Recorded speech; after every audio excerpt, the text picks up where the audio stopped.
What is going on, everybody? Hope everyone had a great Wednesday, enjoying some extra family time and hopefully working from home, and things are going well on the home front. Hope everyone is happy, healthy, and safe right now. I wanted to talk about a topic tonight that is not a typical, very fun topic to talk about, but in this time, I think it's necessary.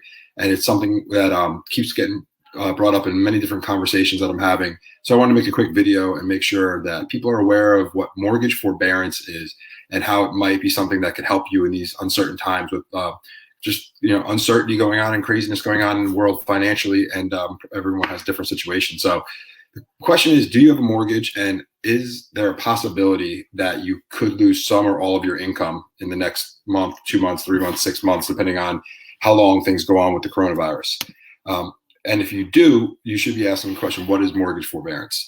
Mortgage forbearance is an agreement between a lender and a bank and a mortgage holder that they will agree to postpone some mortgage payments in a time of hardship for the person that's holding that mortgage, that has that loan out. The reason that they will do this is because they know that people have rough times sometimes, and they just need to get back on their feet. And in this case, it's not caused by anybody's particular reason. It's because of the world that we live in. A lot of people may unfortunately lose a job or lose some income, maybe a reduction of income, or even potentially, a reduction of a bonus or reduction of some money that they counted on to make that mortgage payment. So if that's the case, there's a few steps that you should go through and a few things that you should think about. And the first thing you should do is step one is reach out to the bank that's currently holding your mortgage. Every bank is going to handle this process differently. Every bank is going to have a different process to go through to apply for this and to have to get the conversation going. And every bank is going to offer different terms and different just ways to execute on a period of mortgage forbearance. Once you reach out to the bank, they're going to let you know what you need to do right now, and you're going to essentially prepare a package for them. That package is going to talk about what your current status is, your current financial status, what happened to create a hardship, and what your current situation is right now that is making it difficult or could potentially make it difficult for you to pay your mortgage in the next few months if you have an interruption in your income, if you lose a job, or let's say you work for a small business and that business is closed now for a few months or a few weeks or whatever the case is. Let's say you own a small business and you can't operate. Let's say it's your independent contractor and you no longer have business running, but you still have expenses. People like a mortgage broker or a real estate broker or a restaurant or a hair salon, anything that is being interrupted right now, or an employee who lost their job because of the business's slowdown could be eligible for a period of mortgage forbearance. So keep that in mind, that you'll be putting together the story of what the reason is that you're having an interruption in your income.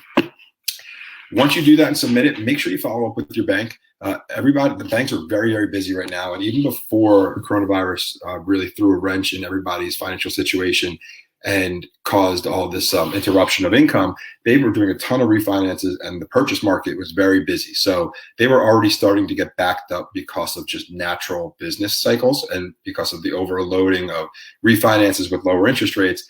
So they might take a week, 2 weeks, or longer to really process your application for mortgage forbearance. So make sure to follow up with them and get an expected timeline, because every bank is going to be different. Big banks versus small banks, they're all going to operate differently and have different processes and systems to get this through their system.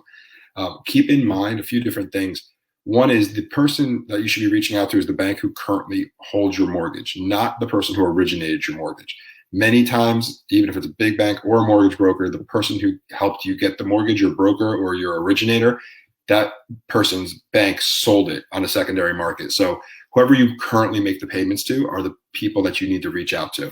A couple more things to keep in mind is that this could also apply for a rental property. So if you're a landlord and your tenants might potentially have a hard time paying their rent, this is something that you could talk to the lender on that rental property and see if they're willing to offer you a forbearance for a period of time that your tenants are having a hard time. Something else to keep in mind is if you are a tenant, this can also trickle down to you. So if you lose your job, God forbid, or are unable to work, or your income gets interrupted for any reason and you're renting, reach out to your landlord and see if he can apply for a mortgage forbearance, because you're going to be unable to pay the rent for a certain period of time. So reach out there and make sure that this also could apply to you, and there could be some benefit that you can get as well if you're renting right now. Something else to definitely keep in mind to be aware of, and this is, you definitely want to get this in writing from your bank. There's two different ways that the payments can be postponed. One is they can be postponed to the end of your loan. So let's say you have a 30-year fixed mortgage and there's 12 months in a year, right? 360 payments. Can be added on to the last 3. So now you have 363 payments if you skip 3 payments.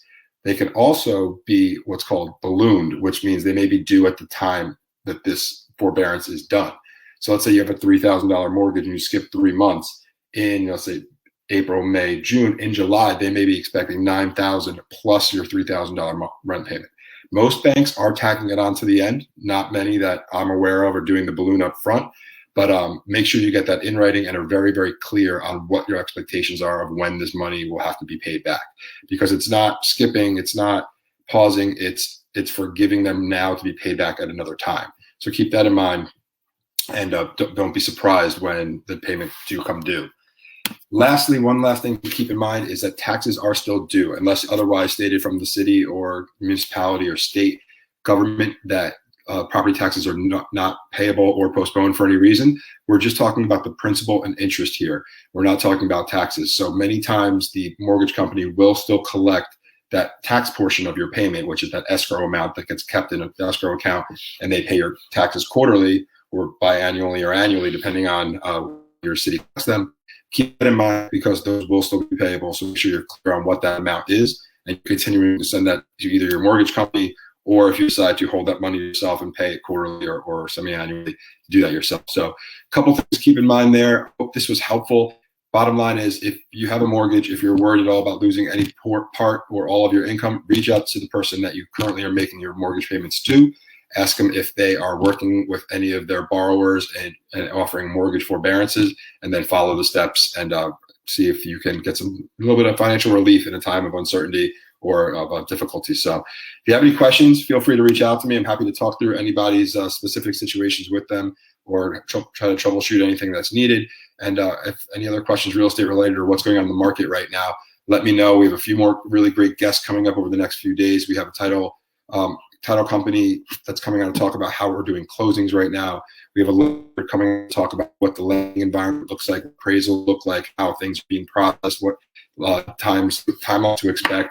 We have a couple of local businesses in Hoboken as well coming on to talk about what they're doing in these uncertain times and how they're continuing to somewhat operate their businesses while they can't open the doors as they normally do. So tune in. Hope this is helpful. And if there's anything specific that we can do for you, feel free to reach out. We are here as a resource. So take care. Have a great night.